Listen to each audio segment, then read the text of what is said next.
ഇന്നലത്തെ കേരള ബ്ലാസ്റ്റേഴ്സിന്റെ മത്സരത്തിനെ കുറിച്ച് വീഡിയോ ഒന്നും ചെയ്യേണ്ട കാര്യമില്ലായിരുന്നല്ലോ. ആ മത്സരത്തിന്റെ ഗതിയെക്കുറിച്ച് കൂടുതലൊന്നും പറയേണ്ട കാര്യമില്ല.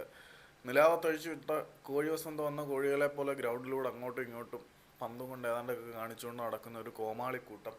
ഇന്ന് ബ്ലാസ്റ്റേഴ്സിന് സ്വന്തം ആരാധകർ ഇനി അങ്ങനെ വിളിച്ചാൽ പോലും ആർക്കും അങ്ങനെ എഴുതി തള്ളാനൊന്നും പറ്റത്തില്ല. ഇന്നലെ പഞ്ചാബിനെതിരെ നടന്ന ഹോം മത്സരത്തിന് മുന്നേ ബ്ലാസ്റ്റേഴ്സിന്റെ പരിശീലകനായിട്ടുള്ള David Catala pre match press കോൺഫറൻസിൽ വലിയ വീരവാദമൊക്കെ മുഴക്കിയിട്ട് ആദ്യ പകുതിയിൽ തന്നെ 3 വഴങ്ങി.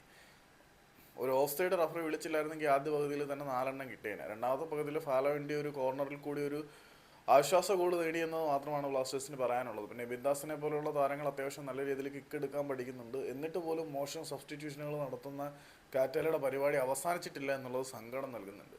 പ്രീ മാച്ച് പ്രസ് കോൺഫറൻസിൽ ഘോരം തള്ളിയ കാറ്റാല പോസ്റ്റ് മാച്ച് പ്രസ് കോൺഫറൻസിന് വരാനുള്ള മര്യാദ പോലും കാണിച്ചില്ല എന്നുള്ളതാണ് സത്യം.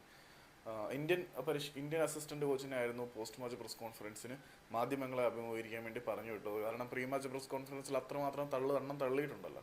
ഏതായാലും തുടർച്ചയായിട്ട് 5 മത്സരങ്ങളിൽ വിജയങ്ങളൊന്നും ഇല്ലാത്ത ഒരു ബ്ലാസ്റ്റേഴ്സ് വല്ലാത്തൊരു ദുരവസ്ഥയുടെ പ്രതീകം തന്നെയാണ്. 2016 ബ്ലാസ്റ്റേഴ്സിന് വേണ്ടി കളിച്ച കെവൻ സ്പിൽഫോർട്ടിനെ പോലെയുള്ള താരങ്ങൾ വരെ പോസ്റ്റും കാര്യങ്ങളും ഇതിനെക്കുറിച്ച് ഇടാൻ തുടങ്ങി.